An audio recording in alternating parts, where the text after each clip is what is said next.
trouver la vérité dans ce monde qui veut tout oublier. Le seul récit qu'il a annoncé depuis bien des années. Mais il est encore temps de croire que seule la Bible offre l'espoir. Levons-nous ensemble pour voir sa puissance. Il nous suffit seulement de croire que tout ce qu'elle dit est vrai pour que notre humanité soit sauvée.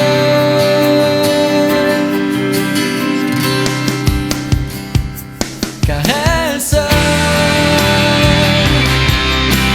est la vérité, elle seule peut nous éclairer, car seul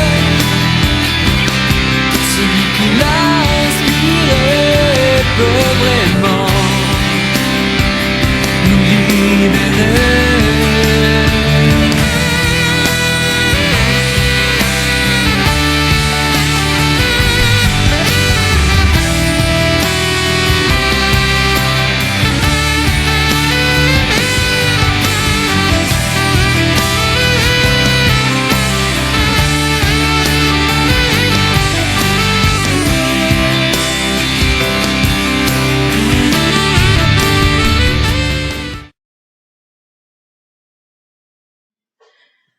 Gloire à ton nom, gloire à ton précieux nom, Jésus. Gloire à ton nom, gloire à ton merveilleux nom, Jésus. Tu me donnes force et courage, tu me donnes amour et paix, tu me donnes, Oh oui. puissance et autorité. Alléluia. Oh. Tu me donnes force et courage, tu me donnes amour et paix, tu me donnes, Oh oui. puissance et autorité.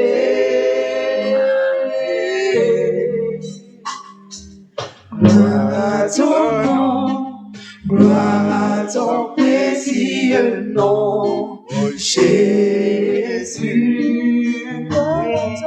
Gloire à ton nom, gloire à ton merveilleux nom, Jésus. Tu me donnes force et courage, tu me donnes amour et paix, tu me donnes puissance et autorité. Tu me donnes force et courage, tu me donnes amour et paix, tu me donnes puissance et autorité.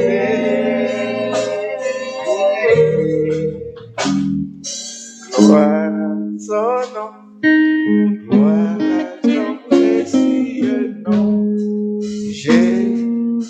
Nous voulons dire gloire à ton nom, Seigneur.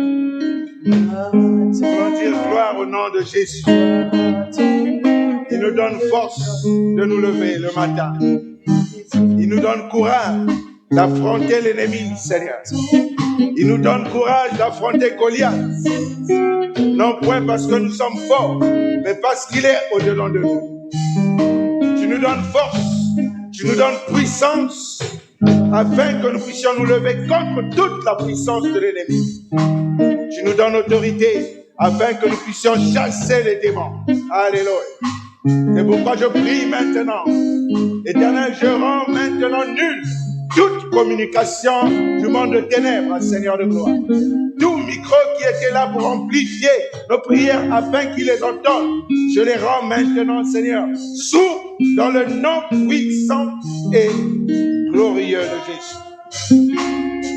Éternel mon Dieu, que tout œil éternel de l'ennemi qui était, Seigneur de gloire, envoyé ce matin, soit confondu, soit confondu, soit confondu, soit confondu, soit confondu. Parce que la Bible dit, quand tu es là, c'est l'absence totale de l'ennemi. Alors, Seigneur de gloire, nous bénissons ta présence et nous savons, Seigneur, que nous sommes dans un endroit sûr et tu veux nous donner ta parole qui est sûre. Que ton nom soit glorifié dans le nom de Jésus. Nous avons ainsi prié. Amen. Amen. Alléluia. Merci bien-aimé. Amen. Nous voulons saluer les personnes qui étaient en vacances, qui commencent à revenir tout doucement. Dis merci à l'Éternel pour ton départ. Merci à l'Éternel pour ton arrivée. Merci à l'Éternel pour ton séjour. Amen. D'aucuns aussi se sont levés pour partir, ne sont pas revenus. Amen. D'autres sont arrivés et ne sont pas encore revenus. D'autres encore sont tombés malades dans les lieux de vacances. D'autres encore ont eu des soucis mécaniques. Et tout ce que tu as eu, je veux rendre gloire à Dieu. Amen. Certains ont eu le beau temps, d'autres non. Ça dépend de Dieu seulement. Amen. Amen. Mais quoi qu'il en soit, rends grâce à l'Éternel. Alors nous voulons te faire un petit rappel de ce que nous sommes en train de vivre depuis 3 semaines. Amen. Depuis 3 semaines, l'Éternel nous guide vers un thème central, le Saint-Esprit. Amen. J'aimerais te dire ce matin que tu te dises au-dedans de toi-même, je ne veux pas une rentrée sans le Saint-Esprit. Je ne veux pas commencer cette saison nouvelle sans le Saint-Esprit. Je veux rentrer dans la nouvelle saison avec le Saint-Esprit et la puissance du Saint-Esprit. Amen. Il y a 2 semaines, l'Éternel nous a dit que nous devons marcher selon l'Esprit afin de ne pas accomplir les œuvres de la chair. Amen. Que si nous marchons sans l'Esprit, nous ne pourrons pas accomplir les œuvres de la chair. Pour accomplir les œuvres de la chair, il faut que tu aies l'Esprit. Amen. La semaine dernière, nous avons vu que quand on parle de l'Esprit, parfois nous sommes effrayés. Mais Dieu nous dit dans sa parole que tous ceux qui sont conduits par l'Esprit de Dieu sont appelés enfants de Dieu. Nous sommes arrivés à la conclusion et nous nous sommes dit que pour être appelé enfant de Dieu, il faut que tu sois conduit par l'Esprit. Si tu n'es pas conduit par le Saint-Esprit, je précise, si tu n'es pas conduit par le Saint-Esprit, tu n'es pas enfant de Dieu. Amen.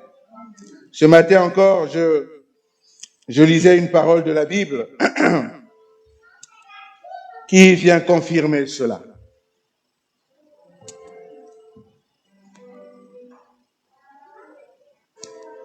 Écoutons ce que Paul va dire dans 1 Corinthiens au chapitre 3.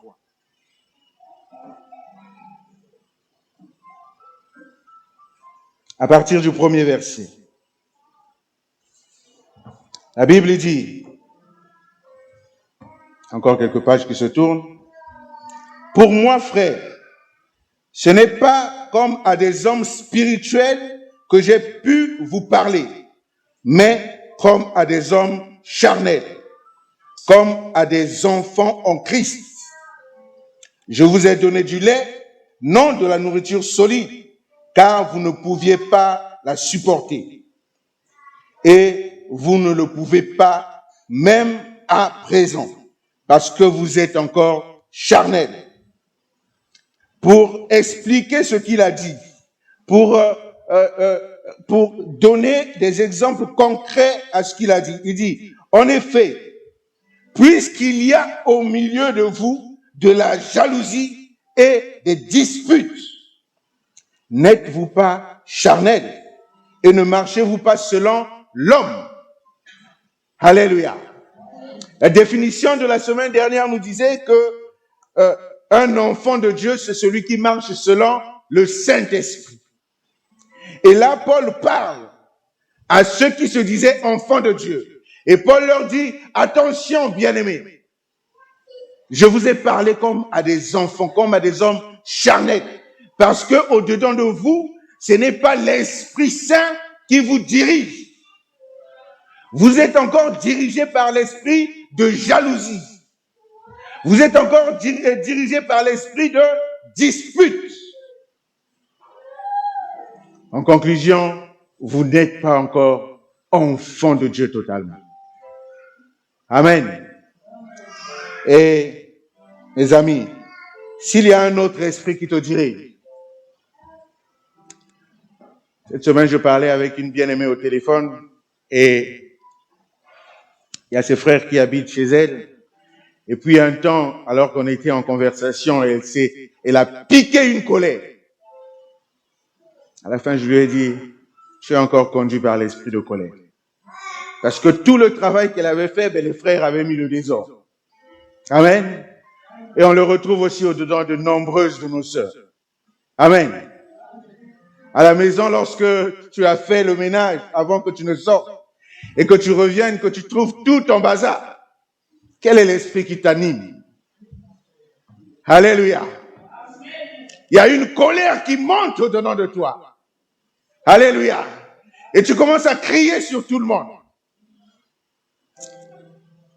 Comme je dis à mes enfants, calmos. Alléluia.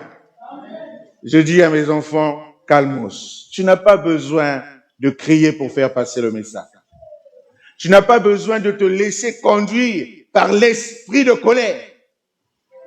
Tu n'as pas besoin, quelle que soit la situation. La Bible dit, alléluia, la Bible dit que Dieu va dire à Caïn que le péché se trouve devant ta porte et ses envies se portent vers toi. Alléluia. L'évidence était là. C'est Dieu qui le disait. Le péché est couché devant ta porte. Personne ne va dire que c'est faux parce que c'est Dieu qui le dit. Les envies du péché se portent vers toi. Mais Dieu dit, mais toi, domine sur lui. Alléluia. Même quand l'esprit de colère vient, même quand il faut que tu pousses une colère, domine. Alléluia. Domine sur la colère. Amen. Calmos. Zala calme. Sois tranquille. Amen. Ne laisse pas la colère t'envahir. Parce que tu es enfant de Dieu. Guidé par l'esprit. Amen. Amen. Et la semaine dernière encore, nous avons cité ce verset de Actes chapitre 1. Quelqu'un a dit, on aurait dû dire acte de l'esprit, au lieu de dire acte des apôtres. Il n'a pas tort, parce qu'on voit l'action du Saint-Esprit dans Actes des apôtres. Actes chapitre 1, nous avons cité ce verset le verset 8 qui nous dit que vous recevrez une puissance. Amen.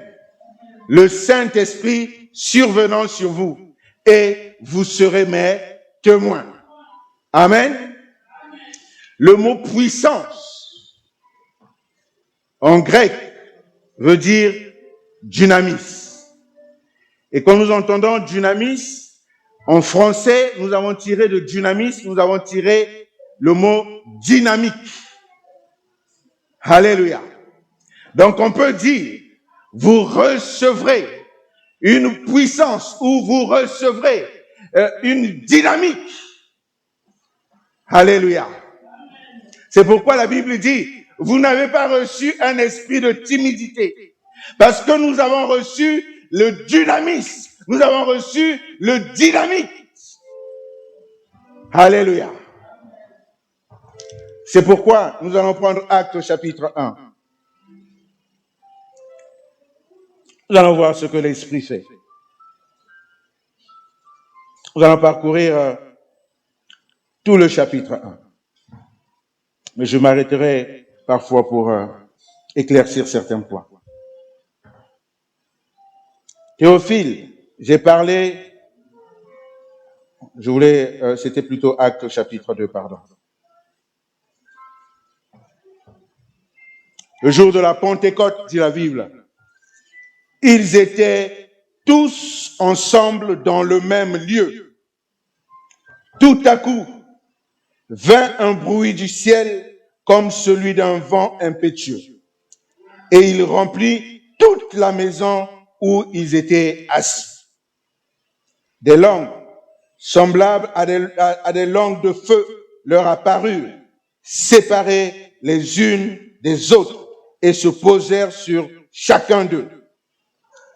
Et ils furent tous remplis du Saint-Esprit et se mirent à parler d'autres langues selon que l'Esprit leur donnait de s'exprimer. Or, il y avait en ces jours à Jérusalem des Juifs, hommes pieux, de toutes les nations qui sont sous le ciel. Au bruit qui eut lieu, la multitude accourut. Alléluia. J'aimerais m'arrêter là, bien-aimés. Le premier travail que fait le Saint-Esprit fait un grand bruit. Alléluia. Quand le Saint-Esprit passe quelque part, il y a de l'impact. Alléluia. Quand le Saint-Esprit passe quelque part, c'est pourquoi je vous ai dit, bien-aimés, pas cette rentrée sans le Saint-Esprit. Quand le Saint-Esprit passe quelque part, il laisse un bruit. Et ce bruit attire. Alléluia. Bien-aimés, si seulement, ici dans l'assemblée, nous prions pour un paralytique et qu'il se lève, le bruit que cette prière va faire va attirer ceux qui vont venir. Ils ne viendront dans un premier temps que par curiosité. Alléluia. Mais le Saint-Esprit les aurait attirés par son bruit. Et ensuite, ils vont commencer à se poser des questions. Le travail du Saint-Esprit. Voici, ces gens qui parlent, ne sont-ils pas tous galiléens? Et comment les entendons-nous dans notre propre langue à chacun, dans notre langue maternelle? Ça, c'est le questionnement qui commence. Le bruit les a attirés, il vient, il voit, il commence à se poser des questions. Alléluia. Il commence à se dire, mais comment ce cancer a pu disparaître? Comment cette maladie incurable a pu disparaître? Alléluia.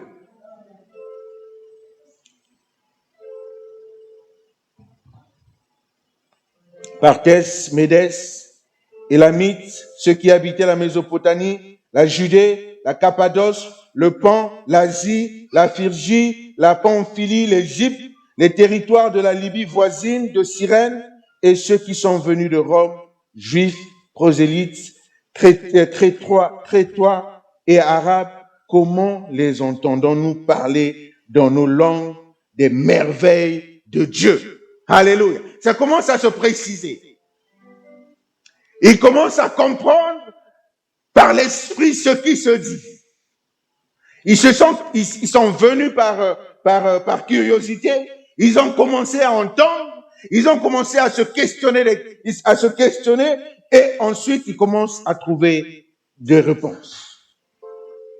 mais des réponses qui sont encore superficielles au point, ils vont se poser encore de questions. Que veut dire ceci? Mais, alléluia, il y aura toujours de cela. Vous savez, un jour, nous étions en train de faire la peinture avec le bien-aimé au pied là dehors, et il y a un groupe de 3 personnes qui passaient, et une qui demandait, 2 garçons et une fille, et la fille qui demandait, mais c'est quoi ce bâtiment, qu'est-ce qu'il est devenu? Et l'autre qui dit, ouais, c'est une église, et la troisième qui dit, c'est un secte. Alléluia. Et moi, je bénissais le Seigneur là où je me trouvais. Amen. Je les entendais en train de se disputer. Je dis, Seigneur, merci, parce qu'il y a quand même une réponse au milieu des 3. Amen. Que veut dire ceci? Mais d'autres se moquaient et disaient, il y aura toujours ceux qui vont se moquer. Il y aura toujours ceux qui vont dire le contraire de ce qui se fait ici. Il y aura toujours ceux qui vont croire que nous ne sommes pas de Dieu. Mais toi qui connais ton identité, amen, quel que soit ce qu'on dise de ton identité, tu la connais. Amen. Si on vient te dire que tu n'es pas le fils de ton père, toi tu en as la certitude, je suis le fils de mon père.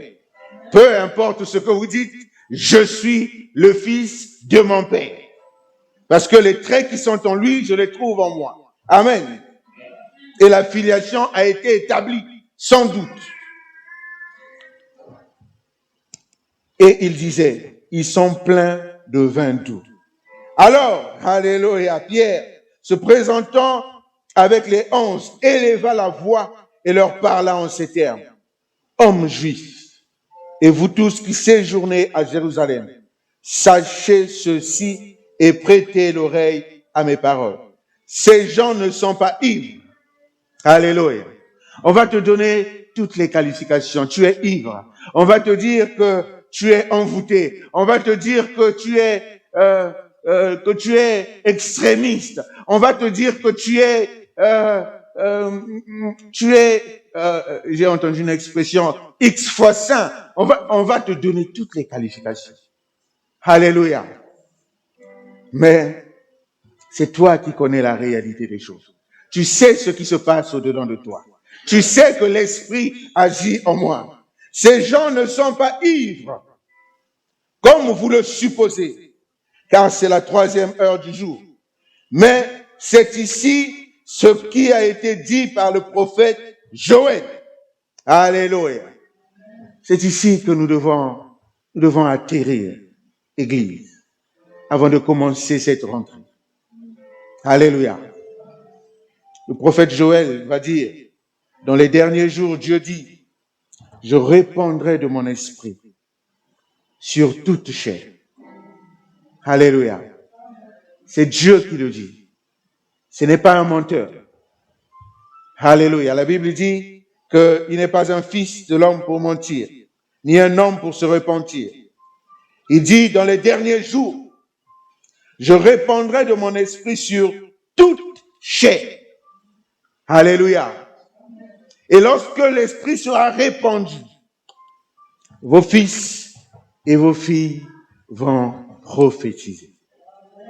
Alléluia. Église, nous devons chercher une autre dimension. Nous devons entrer dans une autre dimension. La Bible parle de cet homme qui était assis à côté du temple. Il entendait le bruit du temple. Il entendait la louange, il entendait l'adoration. Mais il était hors du temple. La Bible dit, bien-aimés, que ne savez-vous pas que vous êtes le temple. Alléluia. Donc ici, il n'est plus question d'être à côté. Nous le sommes. Est-ce que tu réalises que tu es le temple? Et au-dedans de ce temple, il y a eu cet ornement sacré. Il y a eu la personne du Saint-Esprit. Le Saint-Esprit est une personne, mais elle est aussi une puissance, comme nous l'avons dit, le dynamisme. Il y a au-dedans de toi le Saint-Esprit. Et peut-être par la pauvreté de la langue, nous disons, visite-nous. Alléluia. Si vous avez compris que le Saint-Esprit est au-dedans de nous, il ne peut plus venir nous visiter. Le visiteur vient, il passe un temps et s'en va. Alors que le Saint-Esprit demeure. Alléluia. Je crois que c'est par pauvreté de langage. Ce n'est pas une mauvaise intention de notre part. Mais nous n'avons plus besoin d'être visités quand l'Esprit est en nous. Quand l'Esprit est en nous, il siège au milieu de nous. Alléluia. Et quand tu fais monter la louange, comme disait un frère, quand tu fais monter la louange, puisqu'il siège au milieu de ta louange, la louange qui sort au fond de ton cœur, puisqu'il siège, alors Dieu du haut des cieux, puisque la Bible dit qu'il est assis sur le trône et la terre est son marchepied, Dieu commence par recevoir ta louange et commence par bouger le pied. Vous savez, quand il y a la musique, on commence toujours par bouger le pied. Alléluia.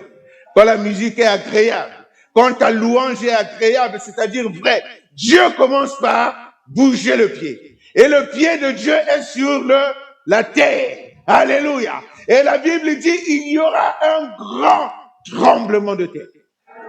Les choses vont changer juste parce que la louange accompagnée du Saint-Esprit. Alléluia. Bien-aimés, une rentrée passant le Saint-Esprit. Nous voulons rentrer dans une ère nouvelle. Nous voulons rentrer dans des dispositions nouvelles. Nous voulons que le Saint-Esprit prenne le contrôle. Que rien ne se fasse par l'homme. Que le Saint-Esprit prenne le contrôle.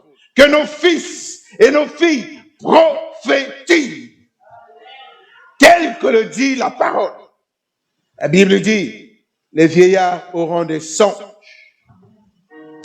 Vos jeunes gens auront des visions.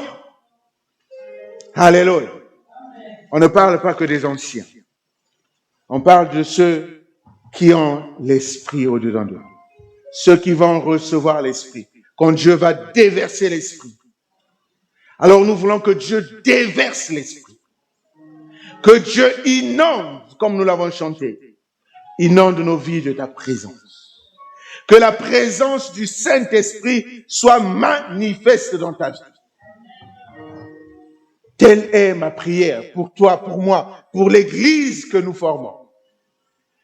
Parce qu'il doit arriver ce temps où la parole s'accomplit. Il doit arriver ce temps où la Bible dit, vous imposerez les mains sur les malades et les malades seront guéris. Parce que l'Esprit habite en moi. L'Esprit Saint, c'est la troisième personne de la divinité. Ça veut dire que Dieu habite en moi. Et quand j'impose les mains, ce n'est pas moi que vous voyez. Ce ne sont pas mes mains, mais c'est l'Esprit qui impose. Ce sont les mains de Dieu qui sont imposées. Nous devons arriver, bien-aimés. C'est le désir qui brûle au-dedans de mon cœur. Que l'Église que nous sommes, bien-aimés, on n'aura pas besoin de la publicité comme on l'a dit la semaine dernière. Lorsque nous arriverons à ce niveau d'imposer les mains sur les malades, et les malades sont guéris, tu n'auras pas besoin de faire la publicité. Alléluia. Voyez-vous cet homme qui a été guéri, et Christ lui dit, va mais non parle à personne.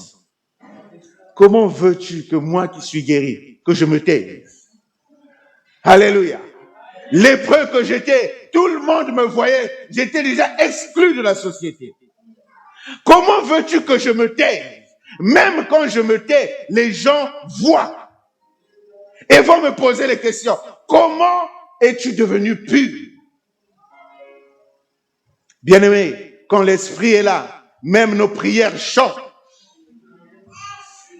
Les prières deviennent comme les prières de Bartimée. Il ne voyait pas, mais il a entendu que Jésus est là. À ce moment-là, Bartimée commençait à crier parce qu'il savait que Dieu est présent.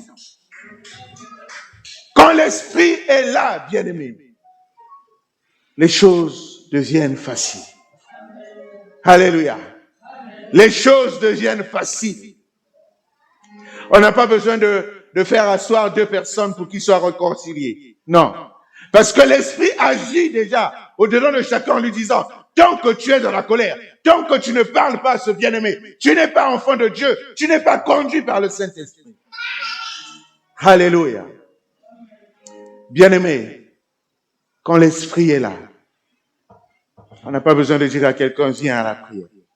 Parce qu'il sait que lorsqu'il vient, alléluia. J'aime ce verset où Pierre dit, construisons ici 3 tentes.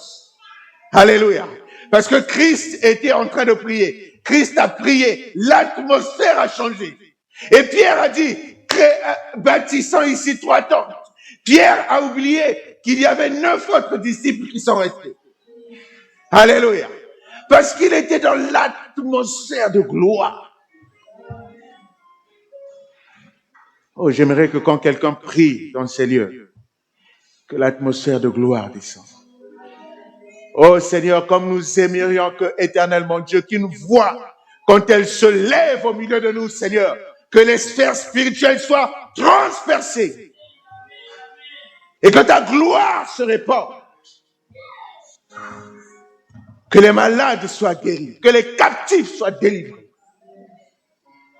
Bien-aimé, la Bible dit que l'Esprit du Seigneur est sur moi. Il m'a oint. Alléluia. Bien-aimé, le Saint-Esprit ne nous est pas donné seulement pour nous édifier nous-mêmes en parlant en langue. Non, le Saint-Esprit nous a été donné pour que nous puissions être ambassadeurs de Christ. Le Saint-Esprit t'a été donné afin que tu annonces une année nouvelle. Le Saint-Esprit t'a été donné afin que les paralytiques qui sont autour de toi marchent, afin que les esprits quittent les vies des gens. Telle est la mission que nous avons reçue. Bien-aimés, fini le temps de la timidité. Parfois, nous avons reçu l'esprit bouillonne en nous. Et nous sommes tellement timides. Nous voulons tellement faire les choses selon les règles, selon ce que les hommes ont établi, que nous ne laissons pas l'esprit s'exprimer. Fini le temps où tu t'étouffais. Maintenant, il est temps qu'il y ait une explosion du Saint-Esprit. Il est temps que l'esprit qui est en toi puisse toucher ceux qui sont à côté de toi. Il est temps que l'Église que nous sommes, nous puissions bénéficier de l'esprit que Dieu a placé au-dedans de toi. Alors, fini le temps, bien-aimé, que tu restes assis. Bien-aimé, quand l'esprit est là, nous pouvons dire comme Paul va le dire dans 1 Corinthiens au chapitre 3, au chapitre 2.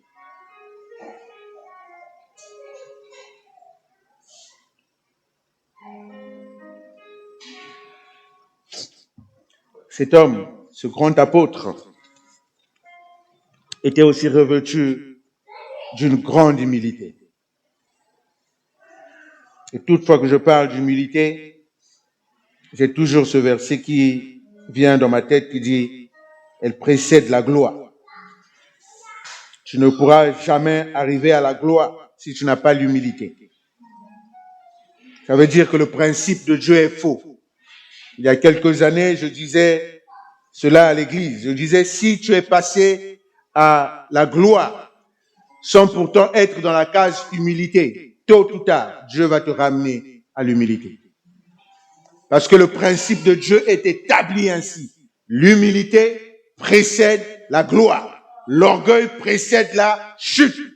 Toutefois que tu vas te lever en orgueilleux, sache que tu es en train de préparer ta chute. Prépare-toi pour ta chute. Alléluia. Et la chute, parfois, elle est spectaculaire. Alléluia. J'aimerais dire à quelqu'un ce matin que si Dieu t'a appelé à des grandes choses, il doit te préparer déjà pour ces grandes choses. Et pour les grandes choses, Dieu te fait passer par la case humilité. Pour que quand tu vas bénéficier des grandes choses, que l'orgueil ne puisse pas s'enfler au-dedans de ton cœur. Parce que tu as été enseigné à l'humilité. Tu as été à l'école de l'humilité. Alléluia. 1 Corinthiens au chapitre 2. Pour moi, frère, à partir du premier verset. Lorsque je suis allé chez vous, ce n'est pas avec une supériorité de langage ou de sagesse que je suis allé vous annoncer le témoignage de Dieu. Car je n'ai pas eu la pensée de savoir parmi vous autre chose que Jésus-Christ et Jésus-Christ crucifié. Moi-même, j'étais auprès de vous dans un état de faiblesse, de crainte et de grand tremblement. Alléluia. Voyez-vous Paul, qu'ils disent qu'il était dans un état de crainte. Alléluia. Dans un état de faiblesse et de grand tremblement. Cet homme qui a fait de si grandes choses était dans cet état.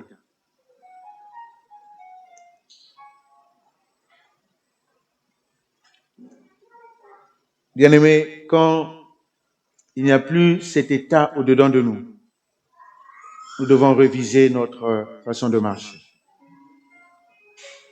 Lorsque tu te lèves le matin et que tu dois apporter la parole, qu'il n'y a pas une petite crainte au-dedans de toi. Tu te demandes, est-ce que c'est vraiment Dieu qui me donne ce message? Lorsque tu deviens trop sûr, ce n'est plus bon. Il faut que tu aies toujours cette chose qui te ramène à demander la volonté de Dieu. Alléluia. Lorsque tu deviens star plus que Jésus, ce n'est plus bon. Parce que seul Jésus doit être star. Alléluia. Lorsque tu prends la place de Jésus, ce n'est plus bon. Tu commences à dériver. Alléluia. Moi-même, j'étais auprès de vous dans un état de faiblesse, de crainte et de grand tremblement. Et ma parole et ma prédication ne reposaient pas sur le discours persuasif de la sagesse, mais sur une démonstration d'esprit et de puissance. Pardon. Alléluia. Mais sur une démonstration, c'est là où nous devons en arriver, bien sûr. Une démonstration d'esprit et de puissance. Toujours le dynamisme, le dynamisme. Alléluia. Et une démonstration, nous devons arriver, l'église que nous sommes, nous devons arriver à ce que nous ne soyons pas pour prêcher en sagesse, mais que ce soit une démonstration d'esprit et de puissance. La Bible dit, afin que votre foi fût fondée non sur la sagesse des hommes, mais sur la puissance de Dieu. Alléluia. Bien-aimés, d'aucuns au milieu de nous ont une foi fondée sur la sagesse. Parce qu'il n'y a pas eu de rencontre glorieuse. Une rencontre que je vais appeler référence avec Dieu. Il y a des rencontres références dans la vie. Là où même quand la foi commence à vaciller, tu te souviens de cette rencontre. Tu te dis, l'Éternel qui m'a rencontré ce jour-là, il est le même. David, c'est en fonction de ça qu'il va se présenter devant Saoul en disant, le Dieu qui était avec moi quand j'ai combattu le lion et l'ours sera avec moi quand j'irai combattre ce Philistin. Il y a eu une rencontre référence. Est-ce que tu as eu une rencontre référence? Quand tu n'as pas de rencontre référence, quand le combat va arriver, tu vas vaciller. Est-ce que Dieu est avec moi? Est-ce que réellement Dieu est avec moi? Et c'est à ce moment-là que l'ennemi vient, que le diable te parle, comme il a parlé à Ève. Est-ce que Dieu a réellement dit? Est-ce que Dieu est réellement avec toi? Alléluia. As-tu connu une rencontre référence avec le Seigneur? Si tu n'as pas connu de rencontre référence, demande à Dieu, Seigneur, je veux une rencontre référence. La Bible nous dit que Jacob est arrivé dans un lieu, il était fatigué. Il a pris une pierre, il en a fait un coussin. Lorsqu'il s'est endormi, et il a vu quelque chose. Et lorsqu'il s'est réveillé, il a dit, assurément, Dieu est en ces lieux. Et la porte des cieux se trouve ici. Pourquoi? Une rencontre référence. Il pouvait aller. La Bible dit Abraham. Bien aimé. Il y a des choses que nous, enfants de Dieu, nous ne maîtrisons pas. Quand je vois le projet que nous avons ici, je vois comment elle est ralentie par cause des finances. C'est parce que nous ne comprenons pas encore beaucoup de choses. Bien aimé, lorsque tu viens t'établir dans une ville, il faut que tu fasses comme Abraham. La Bible dit, Abraham, toutefois qu'il avait conquis un territoire, il faisait quoi? Il dressait un autel en faveur de l'Éternel. Alléluia. Il avait son lieu de référence. Là où je vais venir déposer mon offrande et le Saint-Esprit va consumer l'offrande. Amen. Alléluia. Est-ce que quelqu'un a compris quelque chose? Abraham, je le répète, Dieu lui a dit, parcours, je te donnerai les lieux. Amen. C'est pourtant Dieu qui lui a dit. Mais pas toutefois qu'il avait conquis un territoire. Il n'y avait pas pour autant de guerre comme au temps de Josué. Il ne faisait que se balader. Il ne faisait que marcher. Il n'y avait pas d'opposition. Amen. Mais toutefois qu'il avait acquis un territoire, il dressait un autel. Parce que l'autel est le lieu de la référence. Là où je vais venir croiser mon Dieu. Et je mets là mon autel. Amen. Tous, ici, comme nous sommes réunis, ici est notre autel. Amen. Il y a peut-être quelques-uns qui envoient leur dîme ailleurs. Je ne sais pas si tu as été enseigné comme ça. La Bible dit, afin qu'il ne manque de... Alléluia. Afin qu'il ne manque de... Vous savez, il y a certaines choses parfois que nous devons comprendre de façon hors spirituelle.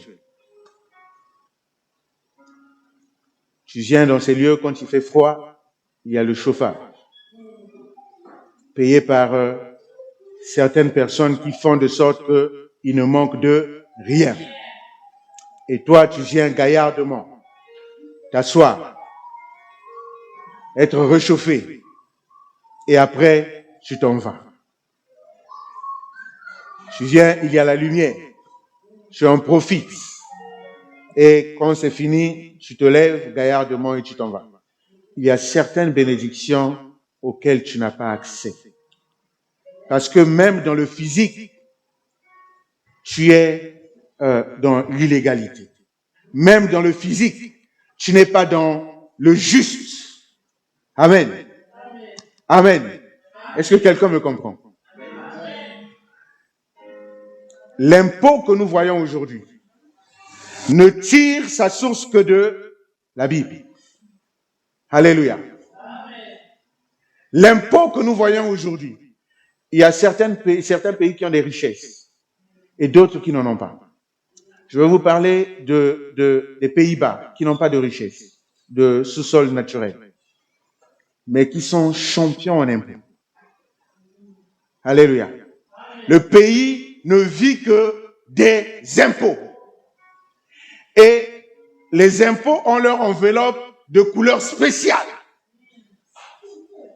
Au point où tu ne pourras jamais dire que tu n'as pas vu. La couleur de l'enveloppe des impôts est bleue. Les autres, tu vas recevoir des couleurs blanches. Il y en a deux. Il y a une blanche et une couleur bleue. Bleu avec écrit Belastingdienst, ça veut dire service des impôts, en orange. De sorte que tu ne peux pas passer à côté. Et le pays vit que des impôts. Et les impôts viennent de la Bible. Alléluia. Celui qui a amené les impôts en premier, si tu me gardes pendant cette bataille, que je ressorte victorieux, je te donnerai la dîme. Revenons dans le Nouveau Testament. Bien-aimés, dans Actes chapitre 1, je ne suis pas au chapitre 2, on n'est pas allé jusqu'au bout à cause du temps. La Bible dit, j'ai déjà prêché là-dessus et je m'étais arrêté à 3 points essentiels qui avaient fait la force de l'Église. Mais lorsque Dieu m'a ouvert les yeux, il y a un 4e. La Bible dit, ils vendaient tous leurs biens. Alléluia.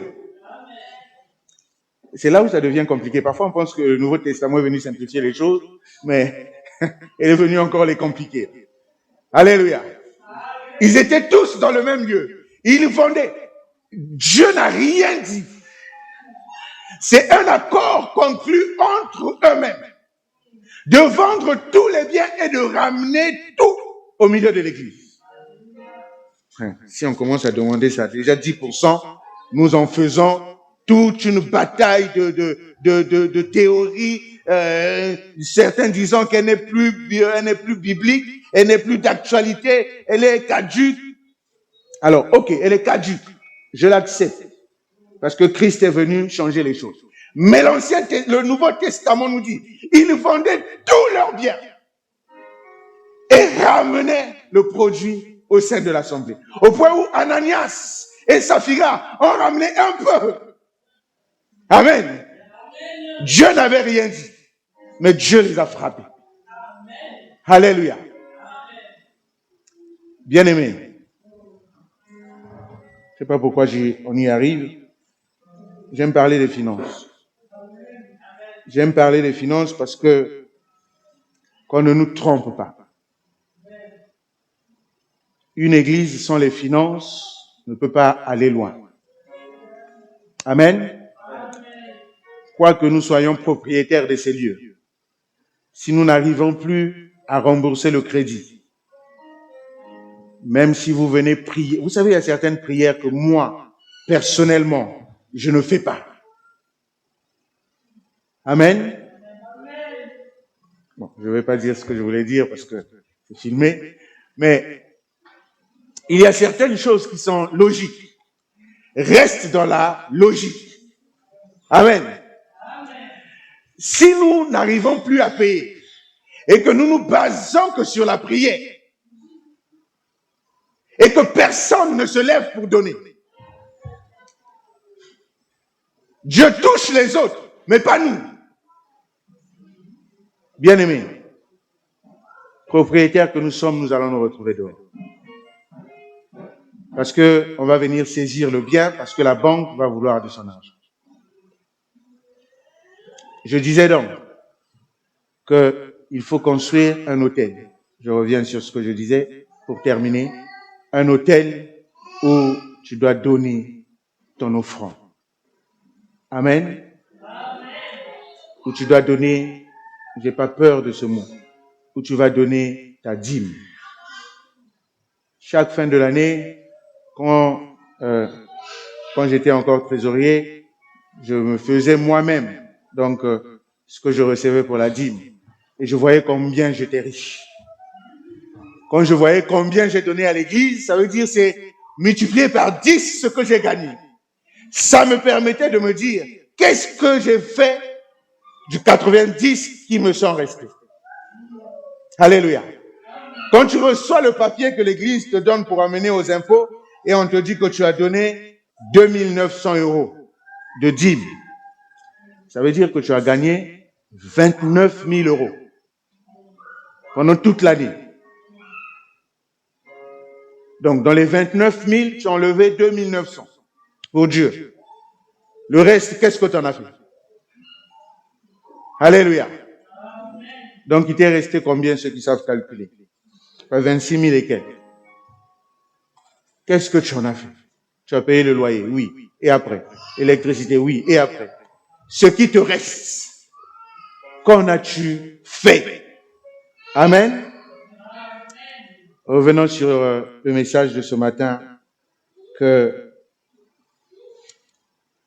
en voyant le dernier verset que nous avons lu,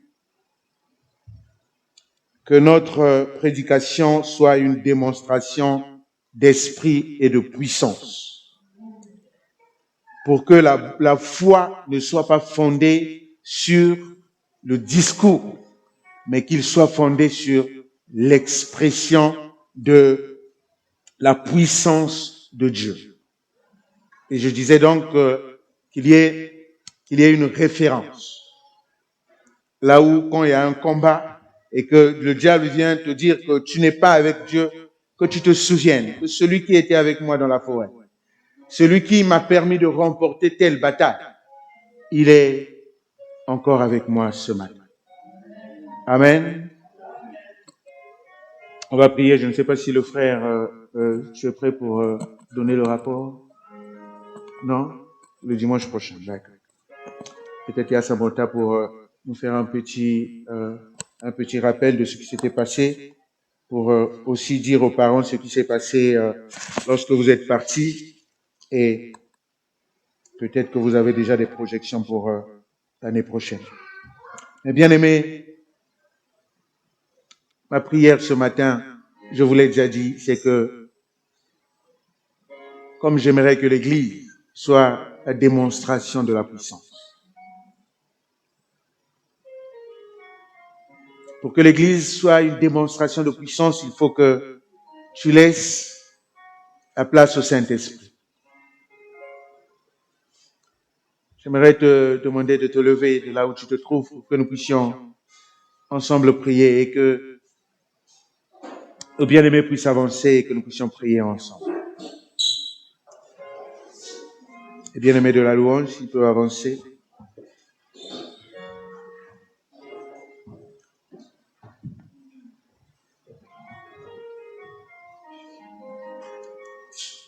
Alléluia. Quelle est la rentrée que tu veux? Une rentrée sans le Saint-Esprit ou avec le Saint-Esprit? Qu'est-ce que tu veux que l'Église soit? Dieu t'appelle ce matin à ce que tu sois l'intercesseur dans le secret. Que tu sois celui qui prie pour que l'Église soit une démonstration de puissance, de la puissance de Dieu. Que nous soyons dans le dynamisme. Que nous soyons dans cette force. La Bible dit que nous avons reçu non pas un esprit de timidité, mais un esprit qui nous pousse à crier.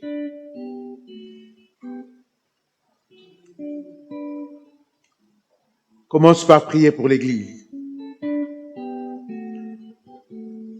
Commence par élever ta voix et prier pour l'Église. Prie pour cette assemblée dans laquelle Dieu t'a placé.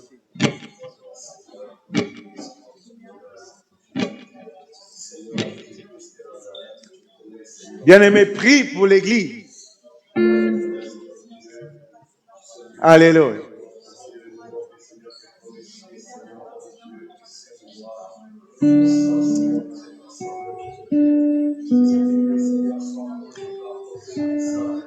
Bien-aimé, prie.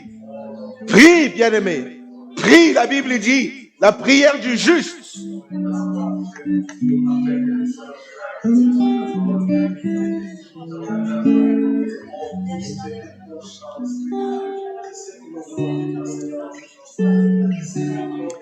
Père, nous voulons une église vivante.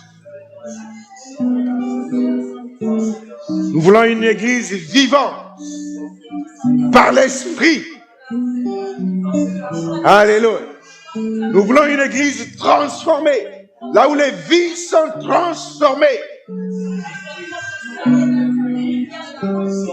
par l'esprit.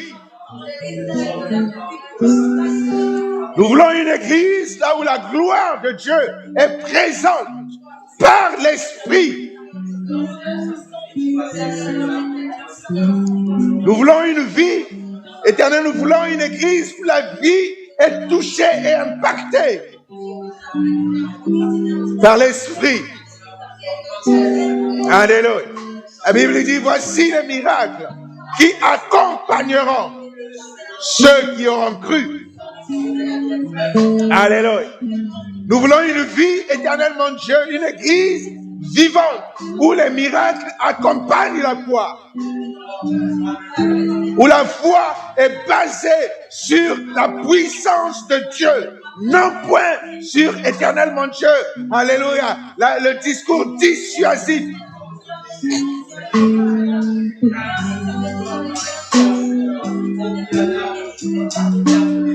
Nous voulons une église, Seigneur. Nous voulons une église, Seigneur. Une église vivante. Alléluia. Nous voulons une église vivante. Nous voulons une église vivante. Saint-Esprit, viens nous vivifier. Viens nous donner la vie. Viens nous donner la vie. Et là où il y avait la vie, là où il y avait déjà la vie, qu'elle soit en abondance. Là où il y avait déjà l'esprit, qu'il déborde. La Bible dit, et ma coupe déborde. Alléluia. Oh Jésus. Tu as dit que tu ne nous as pas donné un esprit de timidité. Nous voulons taire tout esprit de timidité. Alléluia.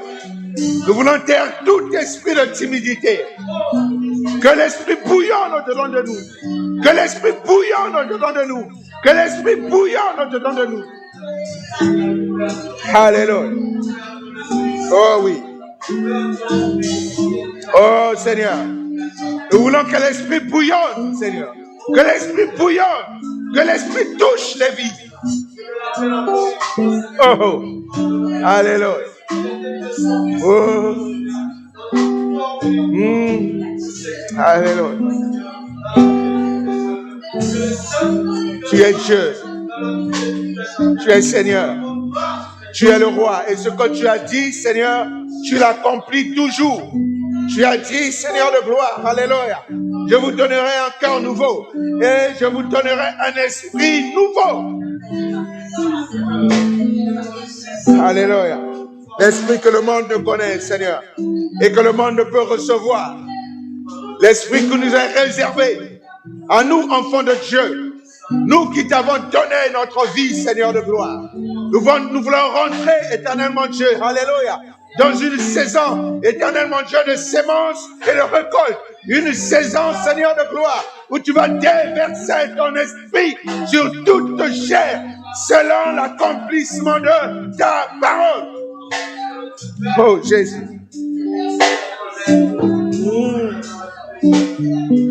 Alléluia. Oh.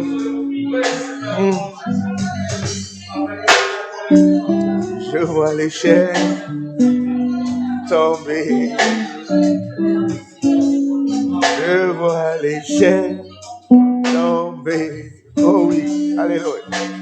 Je vois les chaînes tomber. Je vois les chaînes tomber. Je vois les chaînes tomber. Je vois les vies qui commencent par être libérées.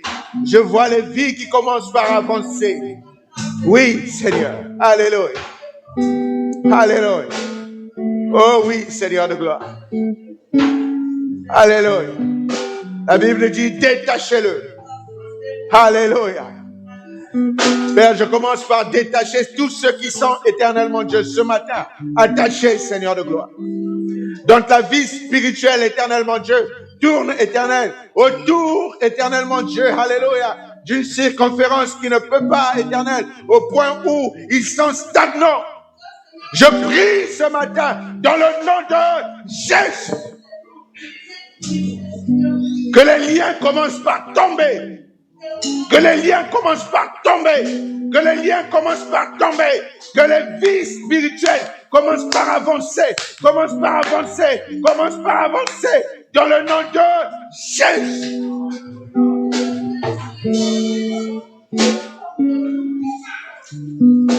La Bible dit, déliez-le. Car le Seigneur en a besoin. Alléluia.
Compter sur ta grâce. Si le doute m'envahit, en toi je me confie. Jésus, tu me fortifies. Tu as mes pieds sur le rocher. Sur ta parole, je suis fondé. La tempête peut se déchaîner.